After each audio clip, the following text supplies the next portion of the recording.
Hey everyone, and welcome to the second annual Google for Startups Accelerator Climate Change Virtual Demo Day. My name is Jason Scott, Zoogler and partner in Annam, and I'm excited to be invited back to the Google for Startups Accelerator to introduce our demo day.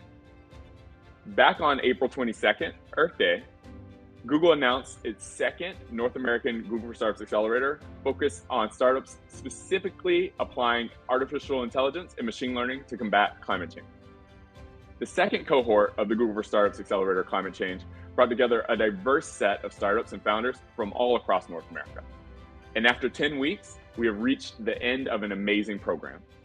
Alongside over 200 plus Googlers and external mentors and VCs like myself, our founders have tackled projects focused on product, design, and UX, technical infrastructure, data and machine learning, growth and sales, and of course, people and leadership. And as you can imagine, they have been quite busy.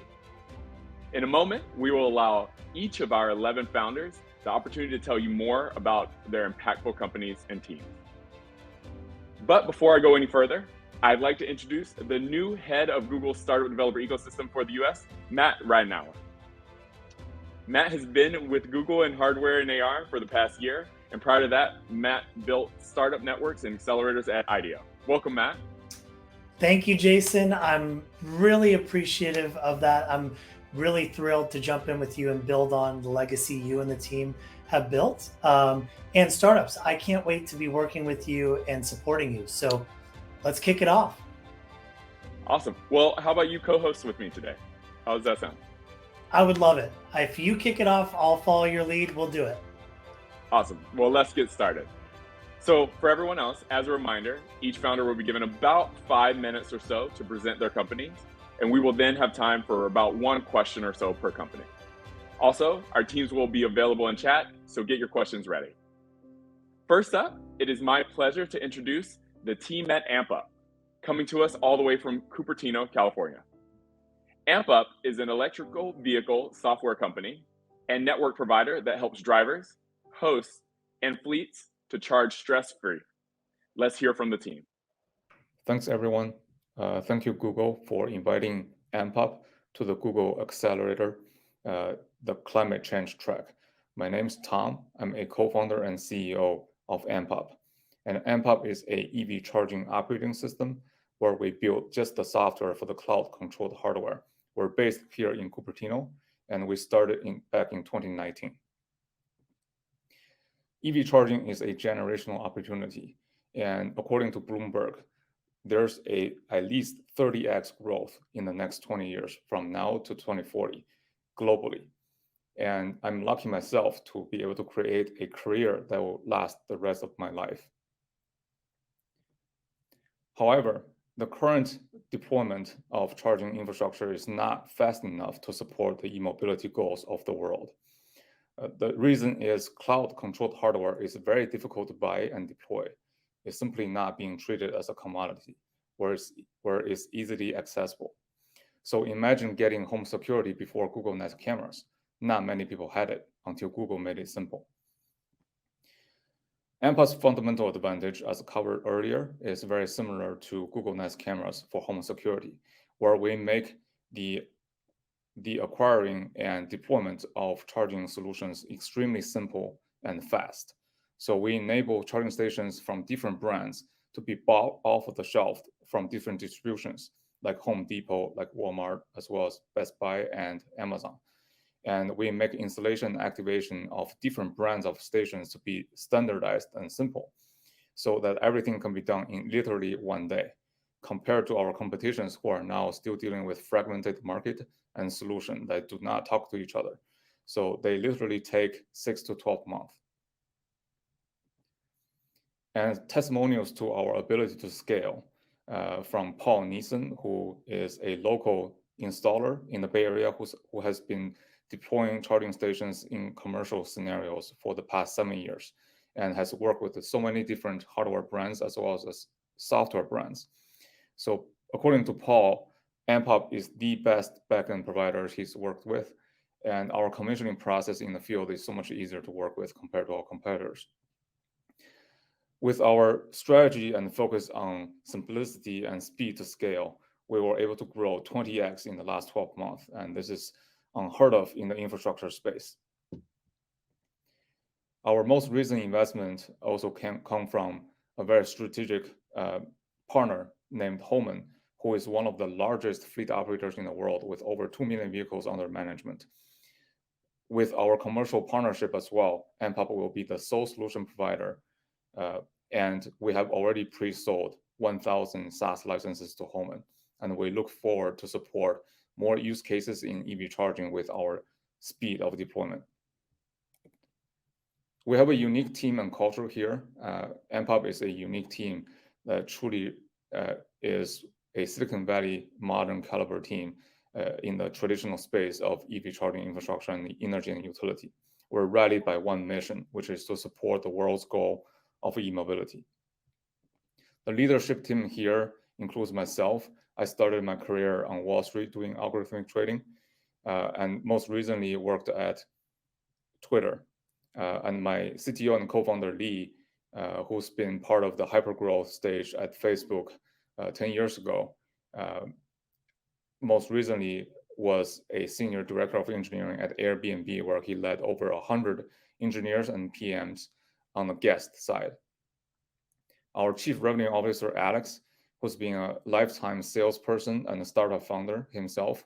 He's an angel investor in many startups as well. The startups he's funded previously were backed by Kleiner Perkins and Sequoia. Right before MPOP, Alex ran the corporate development team at OpenDoor. Our head of products came from iRobot, where she actually led the smart home integrations that included Amazon, Google, and Apple. And before iRobot, she spent nearly a decade serving clients at Accenture, including from utilities to fleet operators.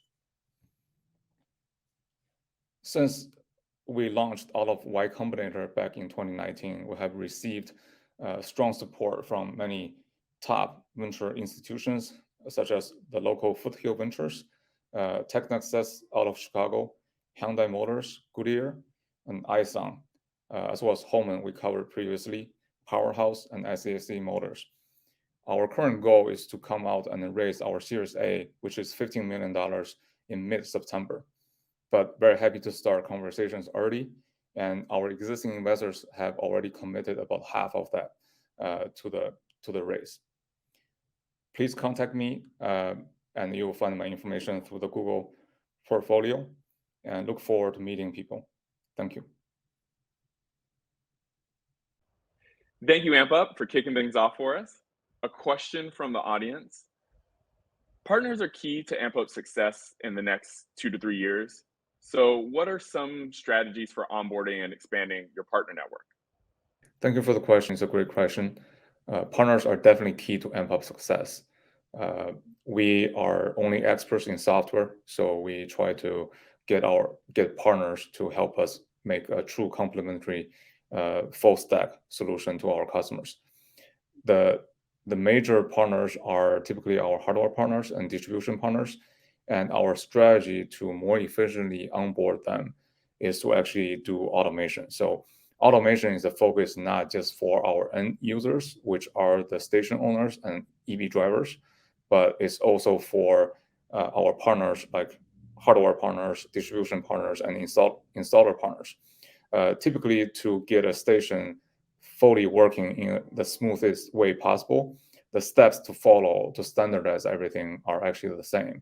So we try to provide as detailed a guide and as automated as possible a process for our partners, so that their new devices, new hardware, new features can be quickly approved and come into the MPOP ecosystem.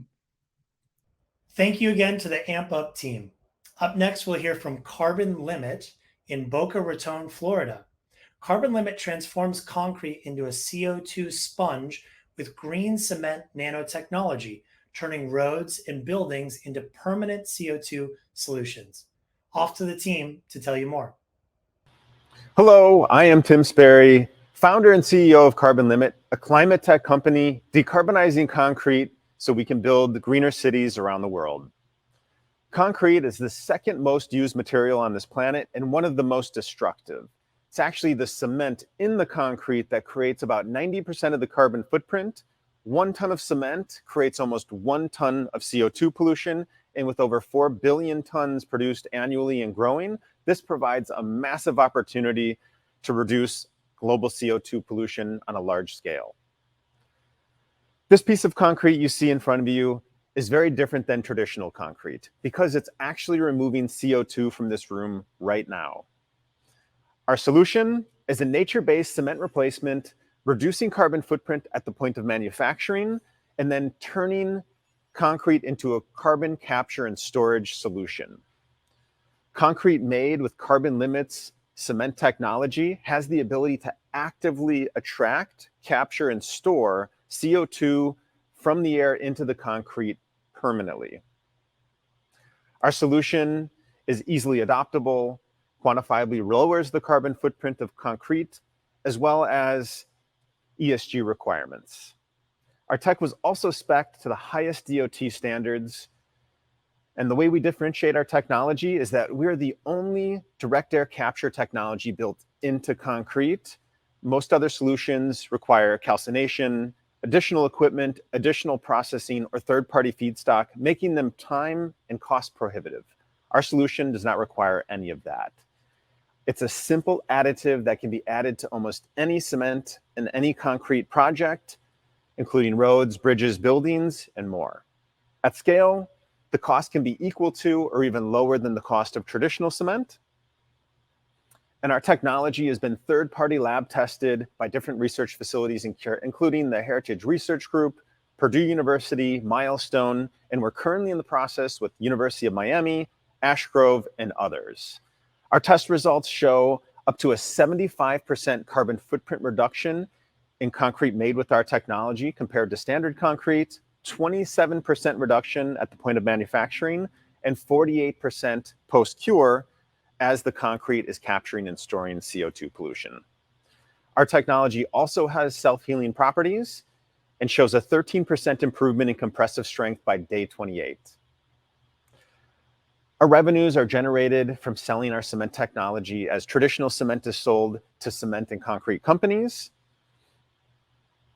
And we're now running pilots in the US, Latin America, including a DOT project, and we have just been selected for a clean tech grant from the US Army.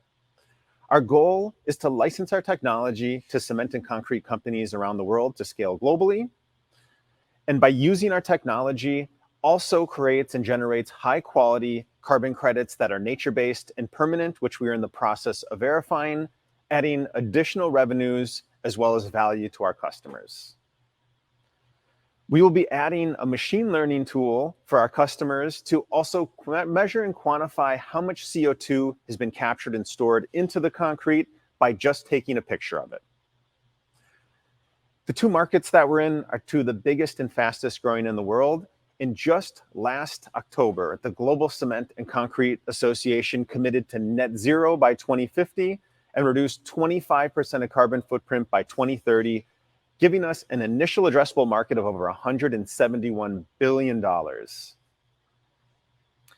At Carbon Limit, we value diversity as well as mission-driven individuals. Our core team is the perfect blend of experts in carbon capture technology in all aspects of business to help us scale globally. We are an impact-driven company on a mission to reduce over 1 billion tons of CO2 from our atmosphere. So join us today and help us transform our built environment into the solution for global CO2 pollution. Thank you. Thanks so much to the Carbon Limit team for another awesome presentation. Now a question for you. Carbon Limit's focus is on landing a pilot project. Can you help me understand what the revenue model in the future looks like once you're able to fully go to market?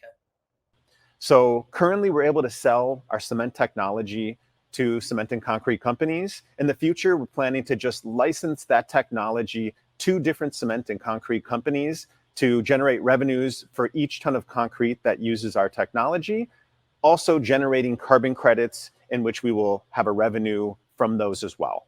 So bright future, because this gives us the ability to scale globally and to work with virtually any cement and concrete company. Another fantastic job, and congratulations to Carbon Limit. Next, I'm thrilled to introduce ChargeNo Stations, located in Los Angeles, California. ChargeNo Stations aims to make charging accessible and convenient for all communities. Well, great. Hi, everyone. I'm Tosh Dutt, and I'm the CEO of ChargeNo Stations. And we partner with quick serve restaurant owners, operators, and property owners to integrate and extend food sales into the parking lot with EV fast charging and renewable power infrastructure. We're hardware agnostic, can fast charge most EVs 200 miles or more in 10 minutes or less. And we'll have 80 operating locations by the end of this year. We target QSRs because more than 120 million people visit them each day, eating at least one fast food meal. They're at every on-ramp and every off-ramp across every major highway across the U.S. And the majority of them are owned and operated by a small group of corporations and franchisees. What we're able to do is align fast charging EVs with the time it takes to eat a meal, so it coincides with their daily activities. In the next few years, we'll have over 5 million EVs on the road, and we'll need more than 250,000 public EV chargers to charge them all. And already our utilities and current charging infrastructure already can't keep up, especially with gas prices pushing consumers to adopt EVs at such a faster pace. Basically, we work with a project financier that pays ChargeNo at the capital costs to work with contractors to install the hardware and cover our software as a service integration license and monthly SaaS maintenance fees, along with other revenues that we collect from good services and carbon credits. EV charging revenue is shared between the financier, us, and our QSR partner. We also negotiate white label software license agreements with the brands that we're partnering with, like Taco Bell and others. We also hold residual interest in the operating revenues of the projects that we build.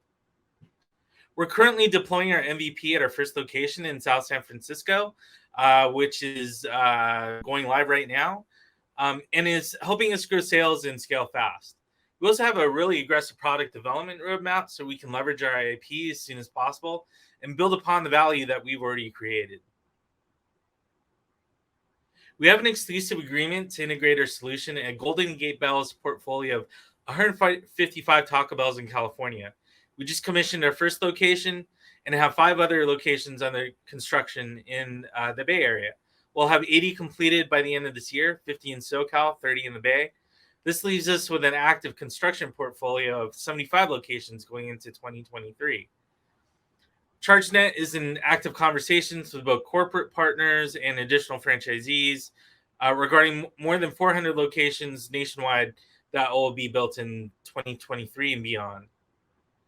Our team's commitment to diversity and empowering underrepresented talent to fight climate change is much of a statement about who we are as it's defined our careers.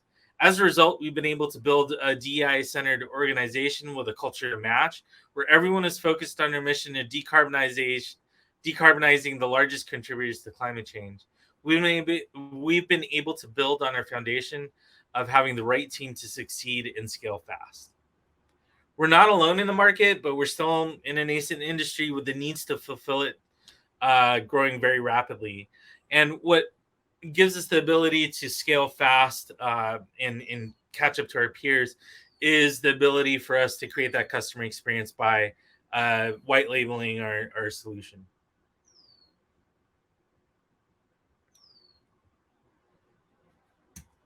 We've been fortunate to partner with some amazing and notable tier 1 vendors and partners like Tritium, Delta, and ChargerHelp, who are helping us ensure that there are no gaps in our supply chain or our serviceability of the stations that we're building.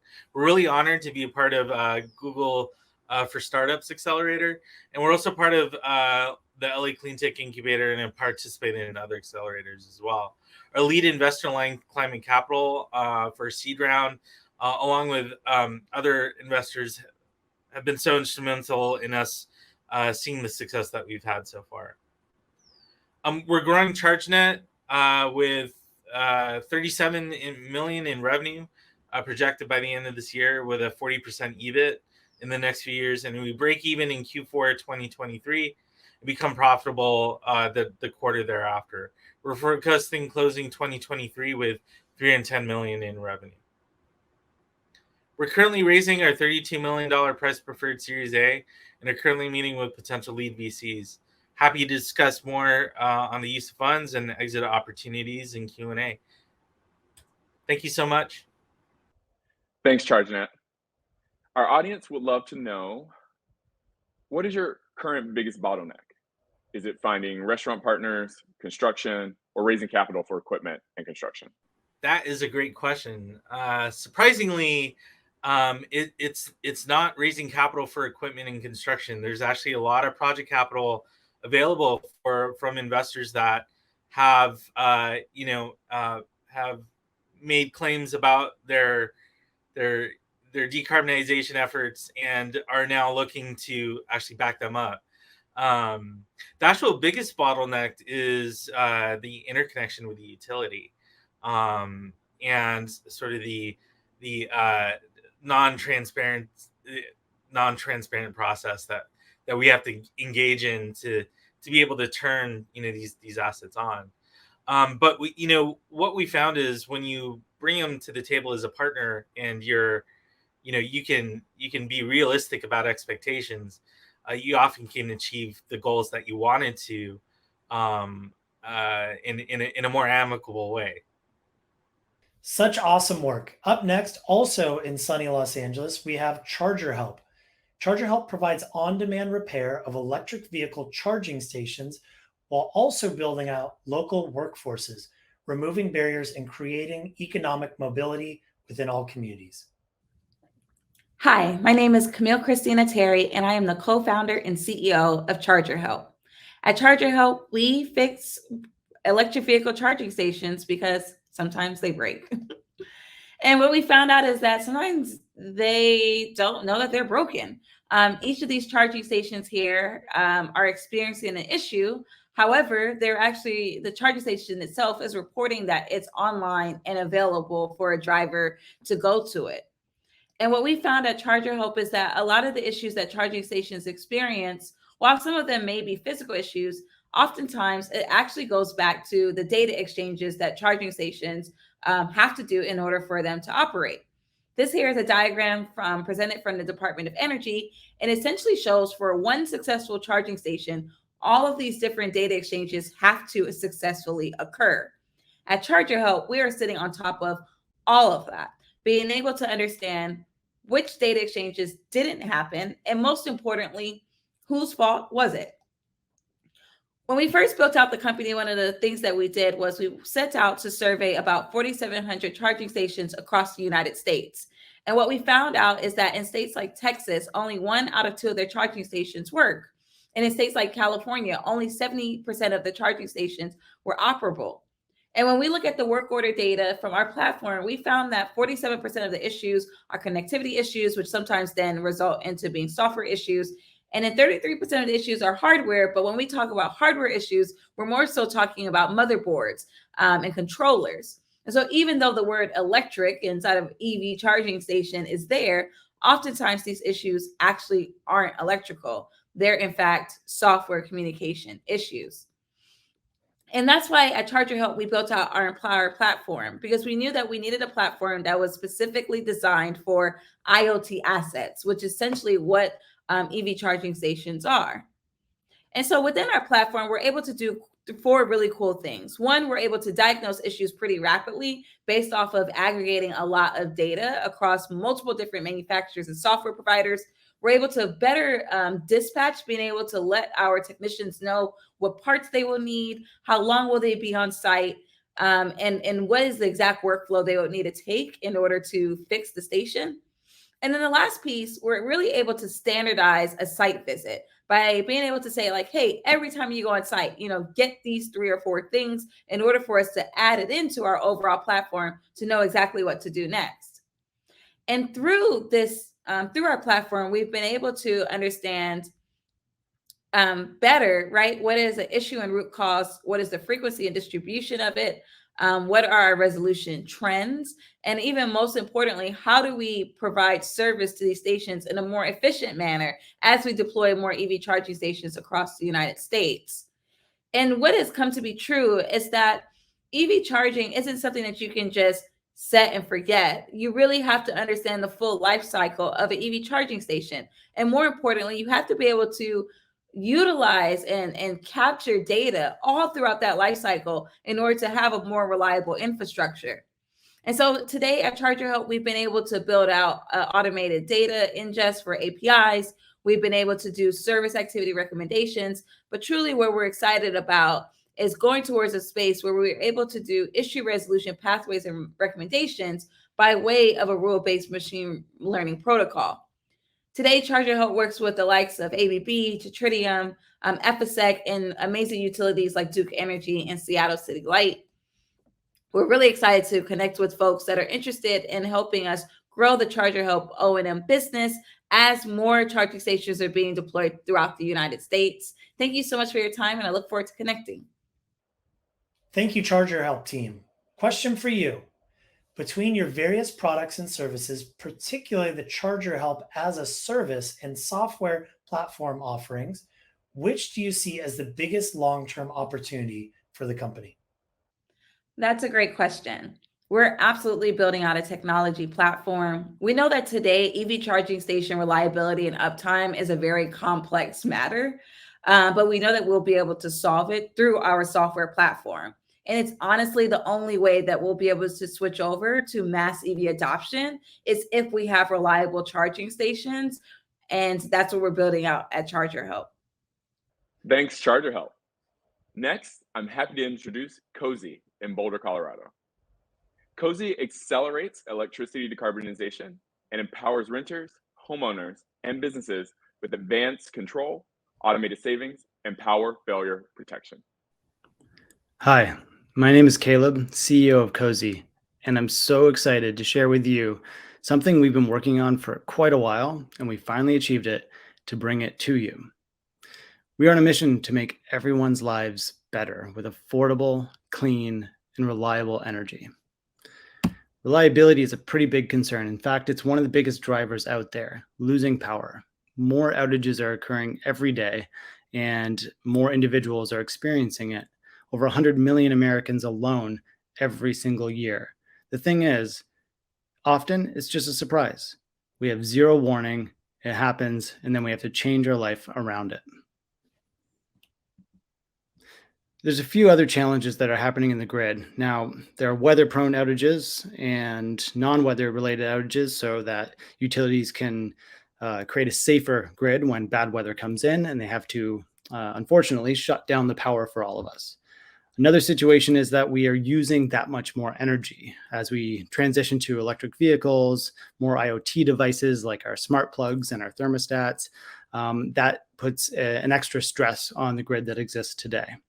And then the third part is as we transition to renewable energy to decarbonate the dirty sources of electricity today, that is also creating an infrequency of the voltage that creates, again, surges and outages and inefficiencies that are existing. From our research, 75 million individuals in the US are experiencing outages and are also in a high carbon emissions area. So that's where we come into play. We are bringing our app to every customer, and this is to enable everyone to understand exactly what to do before an outage even occurs, because we are forecasting when that happens. We are also providing the exact time of day when we should use electricity so that we can reduce our carbon footprint and also save money. We show the worst and the best times every single day, and we can inform you in advance.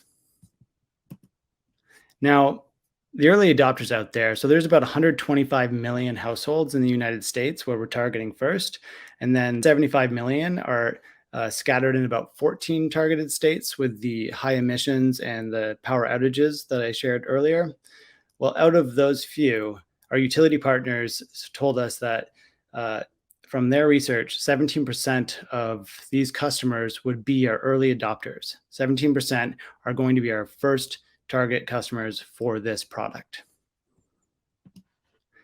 So what are we doing? One of the things that we're really excited about is the intelligent artificial intelligence and machine learning we've been working on with various partners and have expanded it with the Google Climate Program. And this is to expand our predictions, our integrations, and our energy modeling across all of our products so that we can better load shift. We can increase our solar out there so that we're producing, again, more renewable energy. And then should a bad event happen, we are prepared to support and help our customers get through those emergencies. Ultimately, it comes down to one big component. It is the time to use electricity. And that time isn't always associated to cost. That time should be also associated to outages or those emergencies, as well as when do we have high emissions versus low emissions. And that is one of the biggest impacts that we are bringing to the world. Over the course of the next 5-6 months this year, well, we are releasing our app to everyone. We are expanding our beta 1 to beta phase 2 in August. And then just after that, we'll bring that app to a larger community. And then we are enhancing our dashboard platform with analytics and more AI across our products, but also so we're expanding our value to our utility partners.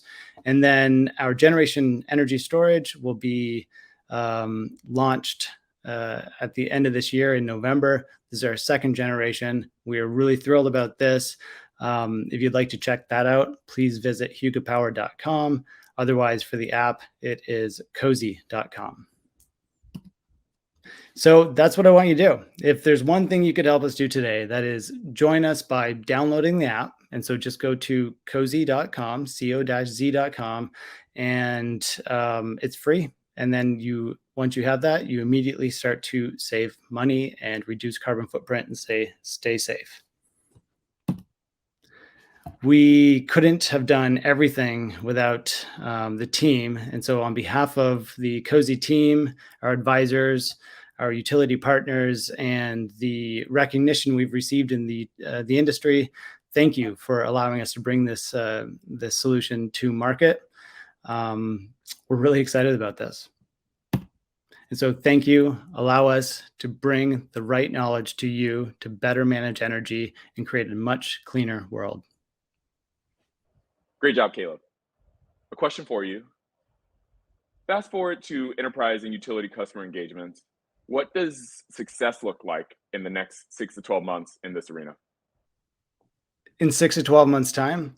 Yeah, I mean, we have a pretty aggressive roadmap. We are going to deliver our energy storage units to our utility partners and those who purchased it in advance. But most of all, we are trying to expand our platform, our energy intelligence, to more users. And so we're going to start pushing this out directly to consumers and expand our range from thousands of users to tens of thousands of users. And that is going to create a huge impact in the environment and keep people safe from outages. That's what I'm most excited about. Thanks so much to Caleb and the Cozy team. And with that, we've reached the halfway point of today's program. Before we dive into the rest of Demo Day, let's look back at the journey our founders have been through over the last 10 weeks.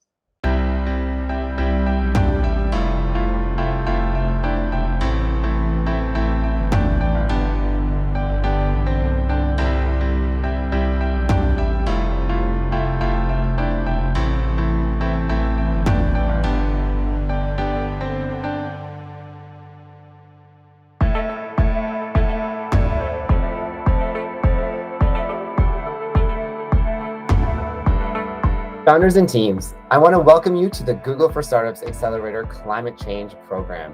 I'm thrilled to be working with yourself and your teams over these next 10 weeks, and I cannot wait to learn more about your startups. So let's get started. Our goal is to decarbonize all the major contributors to climate change. Our goal is universal access to sustainable energy. We're creating technology to decarbonize the concrete industry. We connect companies that want to set up or improve reusable packaging programs with the right service providers for what they want to do. Our goal is to improve and kind of make more accessible monitoring and quantification for conservation and compliance in the environmental space. What we're doing is we're repurposing EV batteries into stationary storage. Our goal is to make sure everyone is comfortably powered with reliable and clean energy. Our goal is to build a reliable EV charging network for EV drivers. Our goal is EV charging reliability. We simplify a problem that building operators find complex, frustrating, and expensive. We are a synthetic biology and advanced material technology company that turns agriculture waste into protein polymer that can replace microplastic in packaging and textile industries. The Accelerator will kick off with each of you working with your mentors and Googlers to help define your program OKRs. Then during week 2, we'll dive into product and design and UX specific to climate change and sustainability. I do a lot of research at Google across lots of different product areas, all around how we can make our products more sustainable. After that, we'll talk all things tech, infrastructure, AI, and machine learning. People are going to pick the one that has the least path of resistance. And that's really what you're doing. You're trying to encourage behaviors with what you're offering your engineers and your users. We looked at the schema and found that one of the columns had probably megabytes of data within it. If you have a big network and you have the data, then doing this machine learning modeling is going to be easy. But it's getting the data that's the issue. Next, we'll shift gears a little bit and talk about growth and customer acquisition and sales. Voice is, it's again the word choice, punctuation, and tone. These are all intentional elements that you can string together in order to better tell your brand story. When we essentially think about an expansion strategy, there's probably hundreds of different things we need to consider. What we've tried to do is kind of segment and categorize them into 4 buckets. The biggest kind of credits that are considered very high quality credits that's picking up a lot of speed lately are carbon removal through some sort of technology. I just finished a mentoring session with one of Google's advertising experts. It was great. I had no idea that Google offered so many tools to help companies grow. And then finally conclude the program diving into people and leadership. For us, the biggest takeaway from our work with Google so far has been restructuring what we're prioritizing. And of course, as always, we'll celebrate with our demo day and graduation. Hello to the Google for Startups Accelerator Climate Change Cohort of 2022. I'm so impressed to learn about what each of you are working on, and wish you all the very best in your quest to solve climate change. Let's do this. Congratulations, and wishing you and your teams all the best on your journey. Congratulations to all of the Google for Startups Accelerator startups over all the work that you've done over the last 10 weeks. I'm so proud to have worked so closely with each of you and so excited to see the impact that you will have on our planet and combating the climate crisis. Congratulations! Woo! Thank you, Google. Welcome back. I hope you enjoyed our program recap, and congratulations again to all our founders. Up next, I'd like to introduce Community Energy Labs from Portland, Oregon.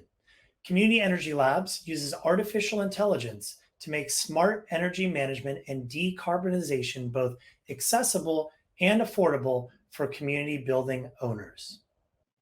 At Community Energy Labs, we simplify a problem that building operators find complex, frustrating, and very expensive. School districts spend more on energy than they spend on computers and textbooks combined, and 30% of that spend is wasted. Our software as a service control platform, powered by patentable machine learning algorithms, gives building operators a break. We enable clean, all-electric, self-driving buildings. I'm Tanya Barham. My team has decades of experience scaling software, AI, and wireless systems for energy innovation. We've commercialized a national solar schools program, HVAC optimization software, and microgrid controls, from R&D to global scale. I started my career 20 years ago in software and uptime management for large power plants like Navajo Generating Station and Tucson Electric Power. I moved on to solar photovoltaics, where I founded the Solar for Our Schools program. And as employee number 35 at Portland Energy Conservation, Inc., I scaled a rooftop unit diagnostic software called AirCare Plus. I've also been the winner of the Visionary of the Year Award from the Smart Electric Power Alliance for partnering with community on energy technology solutions. All this to say, when it comes to energy management startups, I've seen and done it all. I've successfully invested in and managed those technologies for utilities and at PECI. So why quit my good paying job to work 70 hours a week for free as a startup? Well, here's why. Regulators and utilities are pushing building operators to address greenhouse gas emissions from building energy consumption. They're passing tough building codes and changing electricity prices. But in order to bring those two sides together, we need a technology called building automation. 90% of commercial building owners don't have this technology. This graph shows that the energy transition is happening. Project Drawdown says adoption of building automation systems is a solution that could reduce 7 to 11 gigatons of CO2 equivalent by 2050. CEL is addressing an underserved segment of the market. We provide an automation solution that helps building owners keep up. So let's take a look at one school district's perfect storm. Kim is a superintendent. She's struggling with a 40% increase in utility costs, already a huge cost, and a board mandate to cut building emissions. So what are her options? Most building automation options are costly and complex. They're bundled with multi-million-dollar upgrades. Kim has to pass a bond measure or navigate a long procurement process to pay for the upgrades. The extensive install disrupts her ability to use the space to feed kids and provide services to the public. And in the meantime, Glenn here, he's running around putting out fires and doesn't have time to sit down and drive a building automation system that looks like Windows 95. Kim's other option is to keep doing what she's doing. She tracks energy costs in a spreadsheet and sends Glenn's crews here to manually program hundreds of thermostats or devices in between raking mulch and cleaning up vomit in the hallway. All this is why less than 10% of the commercial building market actually uses building automation. The solutions available are too expensive, too complex, and create nearly as many problems as they solve. CEL is far simpler. We offer quick energy savings, low upfront cost. The way our technology works is complex, but let me explain it this way. In a similar way to how Snapchat makes a quick and dirty model of your face and the bunny ears follow you around the screen, our model predictive control looks at the physical structure of the building, user inputs, utility prices, and data-derived insights to operate the building autonomously as close as possible to the optimum. And in doing so, it not only saves money on energy, it saves hassle for operators. Our business model is just like your cell phone or cable modem. In the school example, we connect with the buyer. The customer can choose to install one of 3 packages based on the underlying systems in their building. A typical install costs around $10,000 for a one-time, one-day install and setup. Once installed, CEL charges a fee to monitor, predict, and control energy using machine learning. With average savings of 5 to 25%, your local school would pay back its investment in under 2 months. Our price point ensures CEL can be sourced through a sole source procurement in under 2 months. Customers can then expand by adding new building sites or purchasing platform upgrades like comfort optimization mode. So this is the nitty-gritty on the problem and solution, but how big is this opportunity?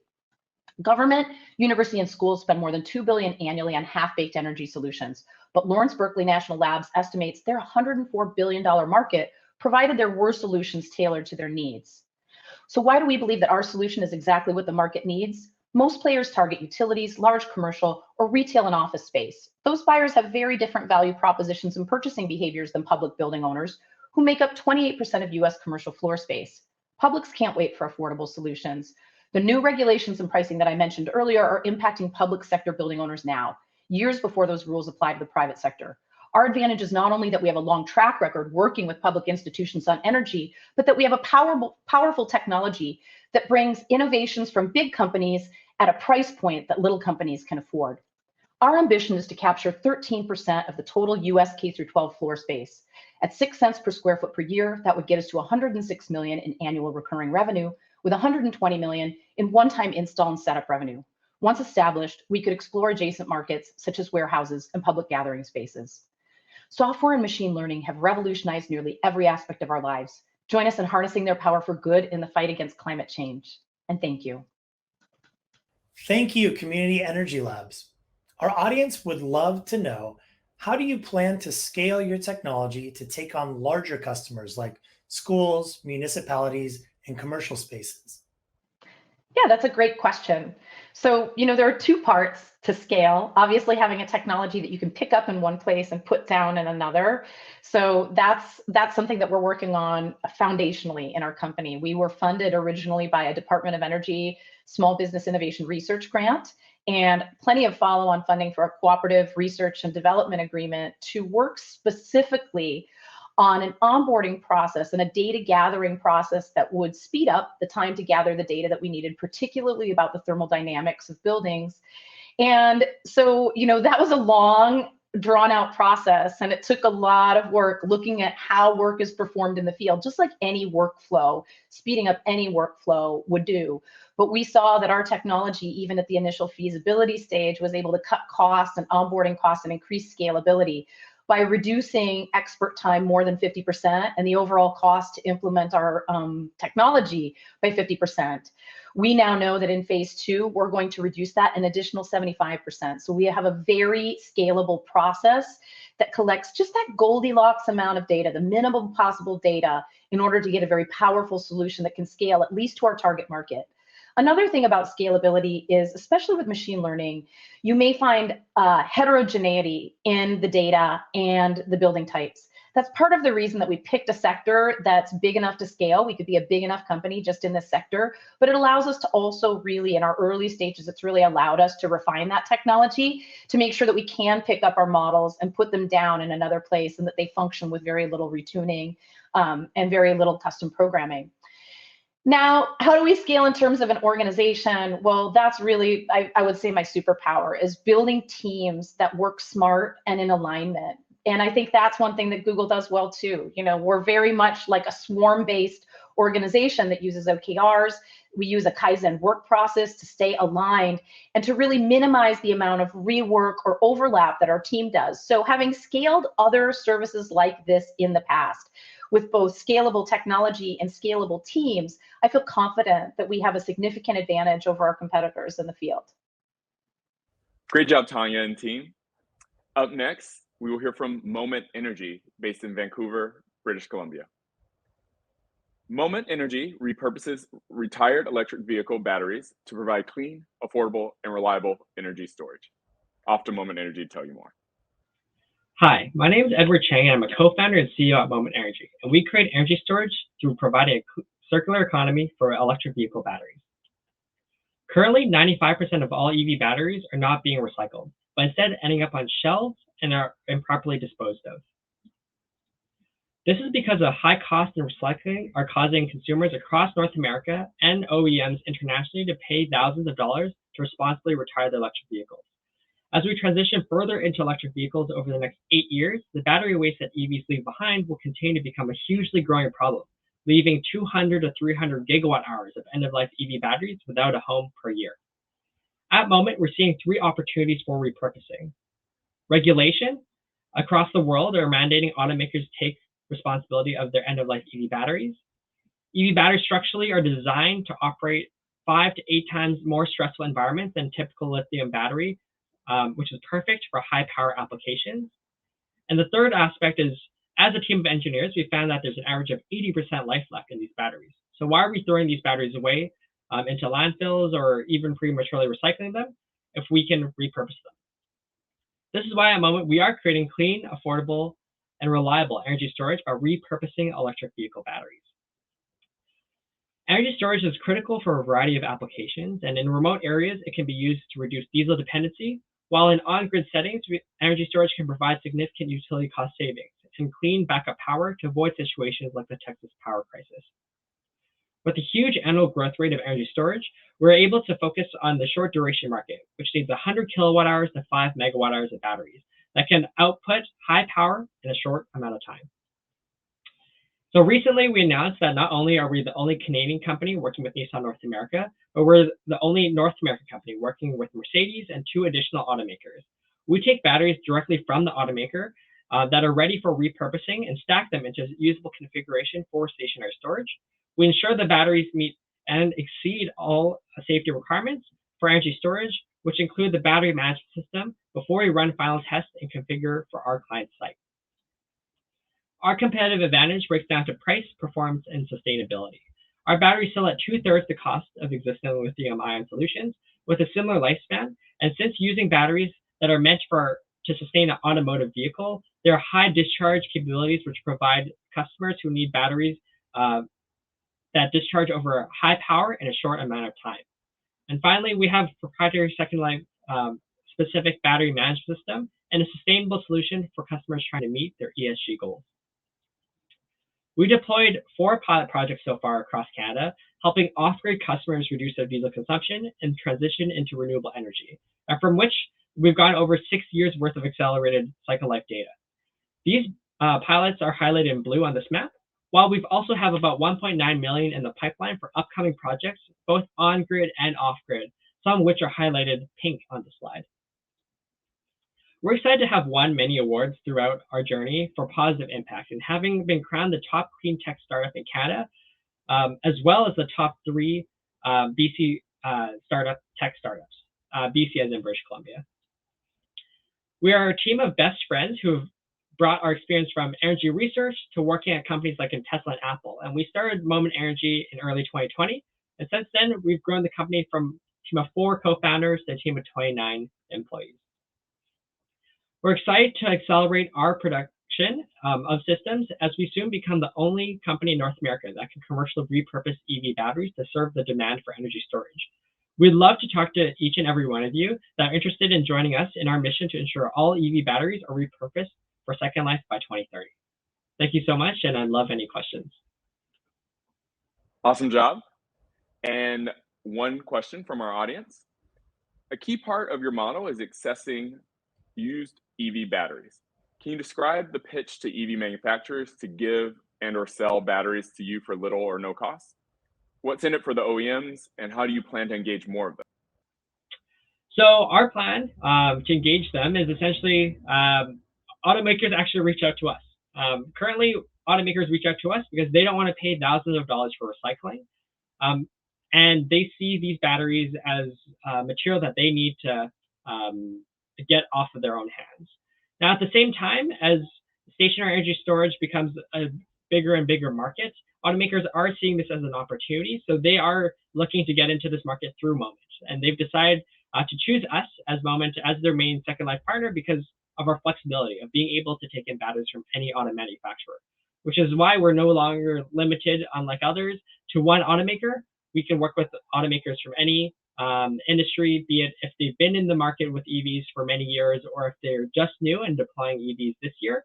We can help all companies with their strategy for end of life and more preferably second life. Thank you so much for your question. Thank you to the entire Moment Energy team. Up next, we'll be hearing from Robert, the founder of Meetero in City of Industry, California. Meetero is a synthetic biology and advanced material company that creates home compostable plastic alternative biomaterials made from plant-based agricultural waste. Do you drink beer? Do you know that the beer you drink can help the world end microplastic? That is correct. My company, Meetero, engineers a variety of biomass to end microplastic. Microplastic has found in our body through the food we eat, water we drink, and even the air we breathe. We even use plastic film to protect the food that we eat eventually goes to waste. In order to solve these 3 global problems, my company, Meetero, has developed 5 proprietary patent-pending technologies that can upcycle a variety of agriculture waste. We then modify these agriculture waste into new polymers that can be made into home compostable biomaterials. The first industry that we are targeting is the water-soluble packaging industry, which is dominated by a single material called polyvinyl alcohol, or also known as PVA. By 2030, our SLM is expected to reach $1 billion. We have developed the world's first protein thermoplastic made from bio waste. We can also do the same thing with other type of agriculture waste. This resin pellets can then be applied to the existing plastic manufacturing equipment and made into flexible film you see here. Our material is USDA bio-based certified. We have also created several applications with our partners, such as product label, detergent and laundry pod, agrochemical film, sachet, mulch film, and even textile fiber. In fact, the t-shirt I'm wearing right now is made from our own agriculture engineered textile fiber. We have also done an LCA comparison between Meetero Pack Beer, our trademark, and polyvinyl alcohol. As you can see, during the manufacturing process, Meetero Pack Beer emits 38% less CO2 and requires 37% lower energy than polyvinyl alcohol. Once we reach commercialization, we expect our costs to be 20 to 30% cheaper than PVA. We have also won more than 24 of international awards. And because of our unique technology, we have given the honor to participate into several accelerators, such as Google for Startups. Throughout the year, we have developed strong partnership with some of the world's leading consumer brands and technology companies. We are supplying quick and scalable solutions to help them reduce plastic and carbon emission in their supply chain and company culture. One successful case study I like to share is the one with Unilever and AB InBev, in which we convert agriculture waste from AB InBev into flexible film you see here, and then supply the flexible film to Unilever and create the world's first bio-based detergent and laundry pad. We have satisfied their material testings and looking to scale up with Unilever next year. We have a strong team in terms of business and technology development. I have started 3 companies with 2 acquisitions. Our chief science officer has 30 years of experience in protein polymer and chemical engineering. We also have other teammates that have industrial production experience. This year, we're completing our first generation of technology and concluding several paid pilots.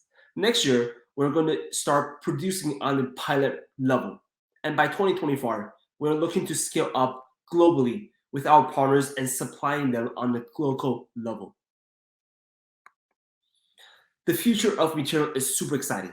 We're going to take a variety of low-value feedstock, feed it as carbon feed to the protein engineered bacteria that we created, and in which produces bio-based polymer that can be used for food, biomaterials, and ingredients for a variety of fields.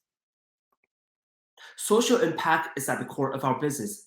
By 2030, we aim to upcycle 40 million tons of food waste that can help us replace 20% of the all PVA and 15% of the all LDPE.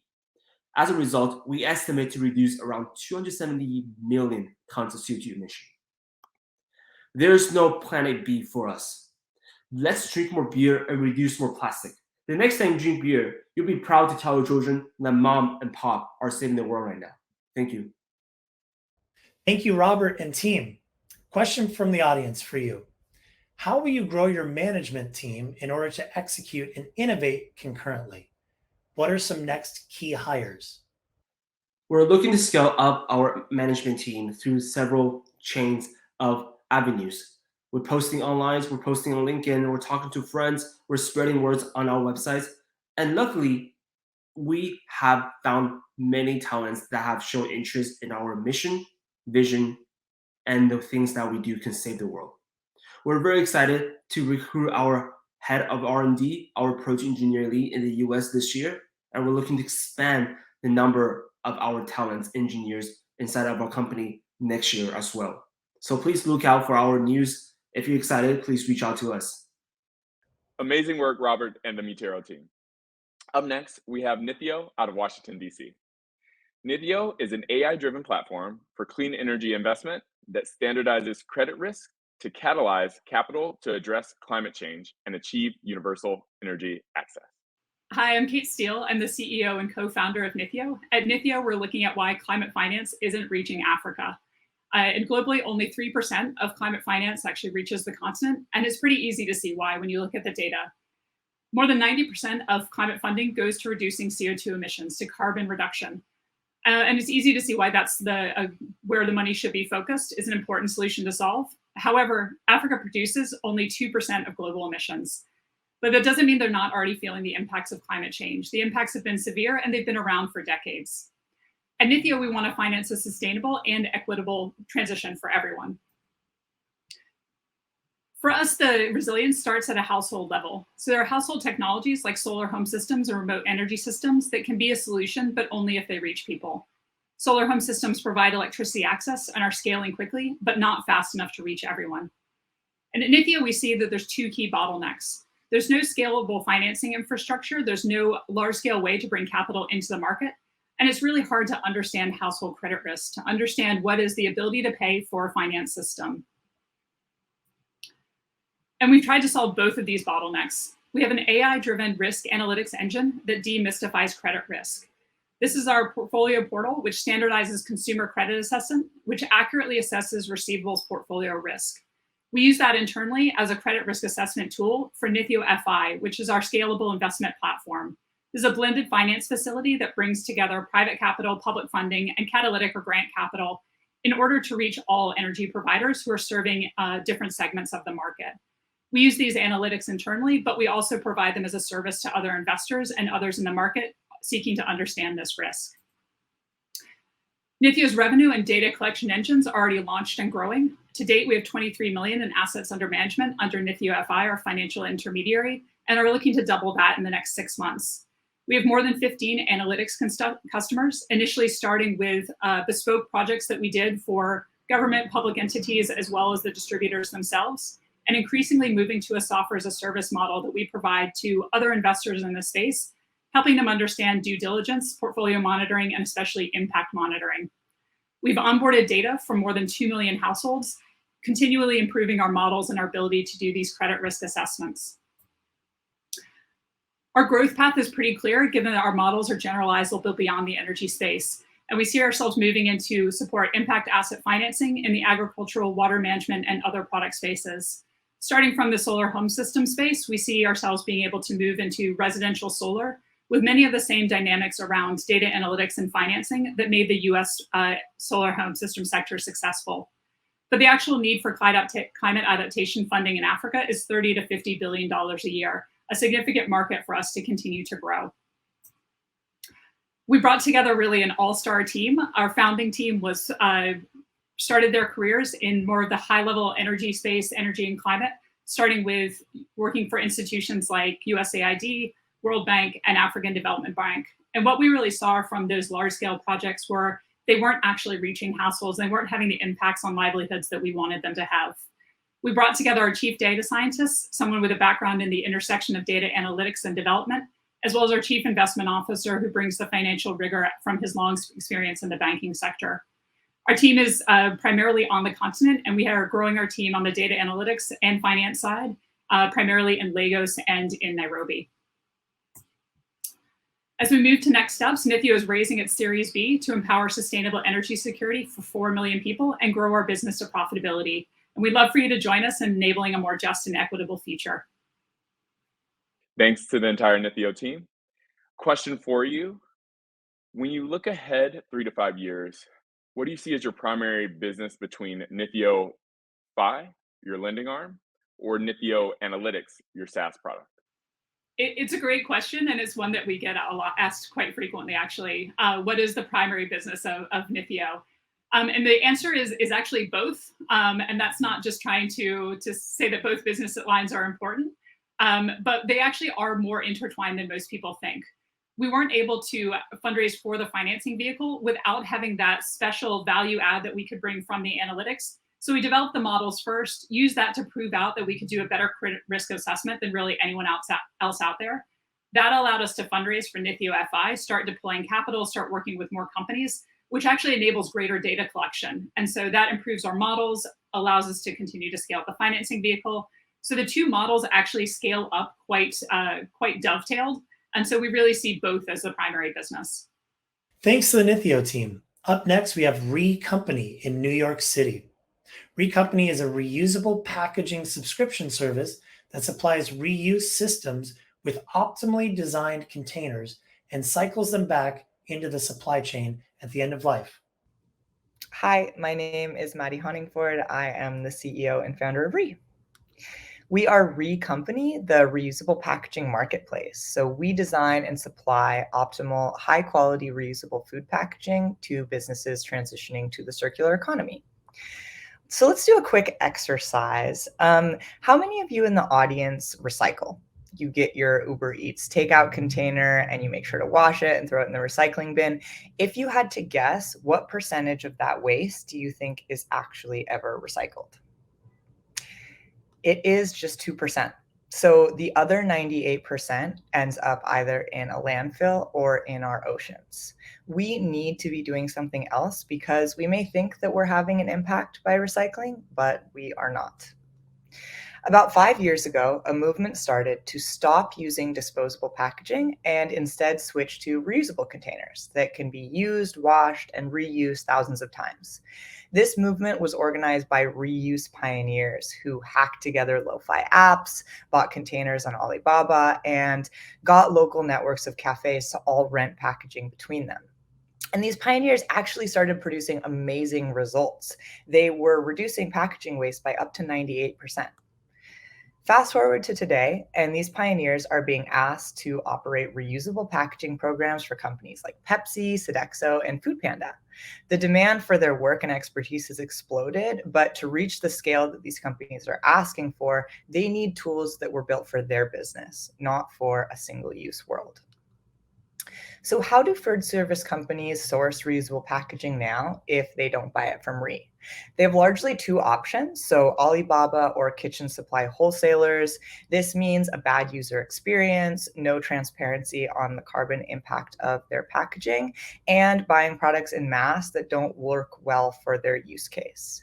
These companies could also develop their own packaging, but this means designing in-house, long, expensive project management jobs with manufacturers and designing their own product stewardship program. We are the world's first marketplace that matches food service companies with optimum purpose-built reusable packaging. These pioneers can now go on our website and find the exact products that they need, customize their orders, and have it sent to a trusted manufacturer in our network within minutes. Our clients can access a SaaS platform that tracks and measures the impacts of their orders. They also don't have to worry about what happens to products at end of life because we reclaim them and reprocess the material. Essentially, we are making sourcing reusable packaging extremely user-friendly and providing detailed analytics on product performance and lifecycle transparency. Over the past 6 months, all of our leads have been inbound, driven organically by word of mouth. Some examples of companies that have reached out are Odeco, a cafe supplier 3 times the size of Starbucks in New York that wants to actively reduce the carbon footprint of their supply chain. Another is Imperfect Foods, looking to implement reusable grocery delivery crates and replace their cardboard boxes. Aside from consumer demand and ESG score improvement, these organizations are motivated by regulatory changes. So for example, Canada just banned all single-use plastic foodware. In addition to the companies that have reached out, another client that is up and running on our platform is Muse, with reusable takeaway and delivery operations in Singapore. We are expanding with them to Hong Kong and Toronto later this quarter, and our marketplace will be live by September, at which point we'll scale up sales from our proprietary product catalog. So how do we contextualize the market opportunity of this? Well, we are building a tool to dominate food service packaging for the next century. So let's look at the economics of food service packaging companies that dominated the market in the last century. Also, the compound annual growth rate of trends that positively correlate with that of reusables are all over 8%.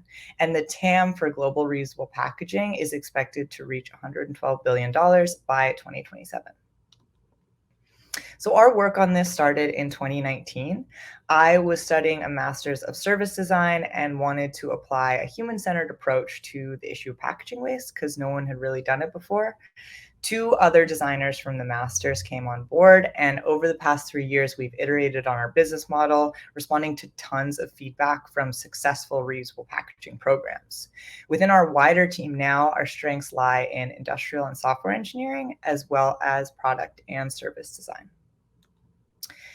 Our main takeaway has been that reuse is an inevitability and that there will be a dominating company that sets the standard for this emerging industry. Our purpose is to be that company, setting a cradle-to-cradle standard for reusable packaging. That is our pitch. Thank you so much. Very happy to answer any questions from the audience.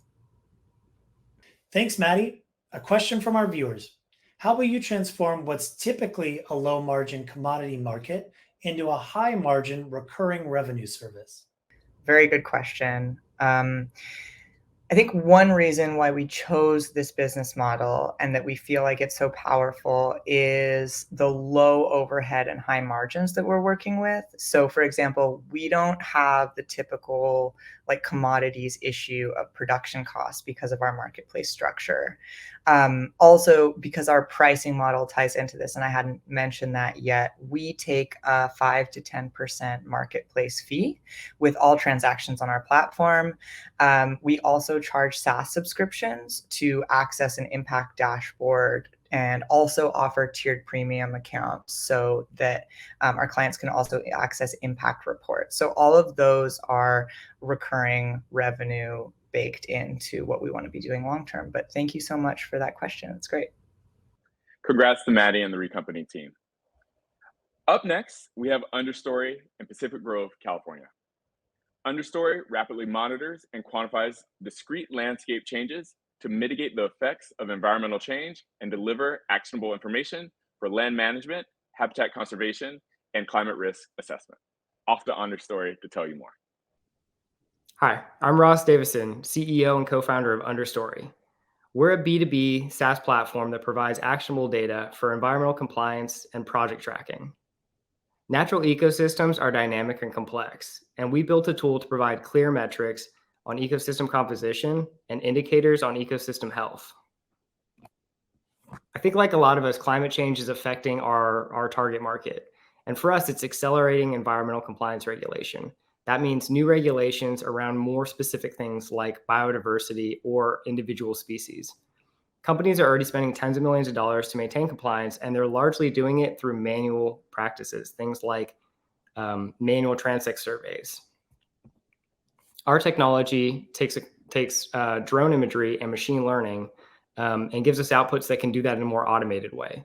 The 3D information gives us what we call our geological layer, and effectively that gives us things like water flow and erosion, so things that might impact vegetation types. And then we use machine learning to create a vegetation layer, so picking out individual species, understanding their location, their total biomass, and their individual health. So this is a site you might see if you're going to go out and do environmental compliance. It's a diverse site. Things are really interwoven. There's no rhyme or reason to the distribution that you have here, at least for us. And so what you have is a thing that's hard to say where species are and what their distribution is. For environmental consultants, the way they get around this is they do what they call alliance level segmentation. So they'll say there's a species here and you're likely to see these other species as well. The problem with that is if you're doing things like carbon accounting or if you're doing specific compliance on individual species, you can't actually get an understanding of where those species are, how much there is, and where you might find it. With our technology, you can actually pinpoint those individual species. So you can quantify exact biomass. How much is there of that individual species? How much coverage? Where is it? Where might I find it? And so that can let you really change the way that you start to do development. And so that goes to customer ROI. For us, there's a cost saving of 3 to 10 times on every project. The larger the project, the greater the savings. If you can compare it to someone going out and walking through a field and doing transect surveys versus flying a drone and automatically picking out those individual species types. And there are other application improvements. For our resolution, we're going from things like meters or kilometers down to centimeters or millimeters. Again, if you're getting those really fine level species, they're going to be within that small spectrum. And that leads us to accuracy. Again, instead of going with this coarse delineation of alliance level, where again, it might be what you should find in an area, we're telling you what you are actually finding on the ground, what you're seeing in real time. This is also going to save you time. Again, walking a field versus flying a drone over it, and providing access. We just can't get access walking through everywhere. And so that leads to what pilot verticals we're working within. So right now we've got pilot projects in carbon credit verification. So making sure that the carbon sequestration that people are promising is actually happening, environmental compliance, and then tracking those changes over time. And then other things like wildfire mitigation. So doing the planning on the front end to stop some of those larger climate impacts from happening. The geospatial analytics market as a whole is really booming. And our specific segment, natural resource management, is a $6.6 billion a year industry. The great thing about that is our application actually expands out into other verticals, things like climate change adaptation, agriculture, utilities, and disaster reduction and management. And so in the future, we're hoping to expand into those segments as well. So traction to date. Currently, we've already analyzed over 25,000 acres over 8 pilot projects. We've established 2 platform partnerships, one with Esri and one with Natural Capital Project, looking at both the GIS on this side and nature-based solutions evaluation. And we have 4 letters of intent for future projects. On top of that, there's significant inbound interest. So as we're getting our platform set up, we're already putting projects kind of on the back burner for when we're able to deploy that on the front end. And this is when I get to brag about my team. We have a really interdisciplinary team. We have ecologists, computer scientists, remote sensing specialists. And together we have over 40 years of field-based application, specifically of remote sensing on ecological issues. So off the back of all this development, all this work, we're going to be rating our seed round so we can actually build out that front-end platform and start taking on more clients that are already in our pipeline. I'm really excited to hear. If you're interested, please reach out. Happy to talk more about it. And I'm really interested to hear what kind of questions everybody has. Congrats to Ross, and thank you for rounding out our presentations. A final question from our viewers. What do you see as your biggest challenge and biggest opportunity for scale? So what's the biggest challenge and what are the biggest opportunities for scale? I think I'm going to start positively. So I think the biggest opportunity for scale is that, domestically and internationally, there are so many new regulations coming out every year. I mentioned before they're getting more specific. So like the United Kingdom just came out with their biodiversity net gain, where they want to see 10% additional biodiversity gain in any commercial developed area. And so to be able to do that, you have to say, what do you have as a baseline and what's coming in the future? Like after development, how have you actually increased biodiversity in the area? So you're going to be needing new tools to be able to do those assessments, or again, relying on really expensive manual methods to provide that information.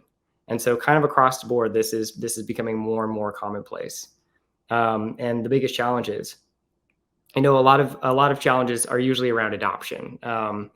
So one of the big worries for us was, we're creating kind of a revolutionary platform that is completely different than what groups are currently doing and applying in the field. And so to kind of get over that and kind of test that with environmental consultants, we've been partnering with environmental consultants to say, this is what we're working on. How do you think this will work into your workflow? And there's a surprising number that are already working with drones, that are already working with GIS technology, that this kind of plugs right into their workflow already. So we're pretty hopeful about how that's going to go as well. Yeah, thanks. And that's a wrap. On behalf of Google and everyone who made this program possible, a tremendous thank you. Thank you to our 11 startups and the awesome teams behind them. It has been a true honor and privilege to work with you all. Thank you to the Googlers and partners who generously offered mentorship and support to the founders, and for the work that you do out in the ecosystem. And lastly, thank you to all of you, our viewers, for tuning in to learn more about these awesome companies. And we have one final call to action. Investors and partners, our founders would love to continue conversations with you. Customers, visit all these companies' websites to learn more about them and the awesome technology they're building. And finally, to our climate tech enthusiasts out there, please share this demo day with your networks. If you're interested in connecting with our founders, reach out anytime by emailing our team. Congratulations. And wishing you all a fantastic final months of summer.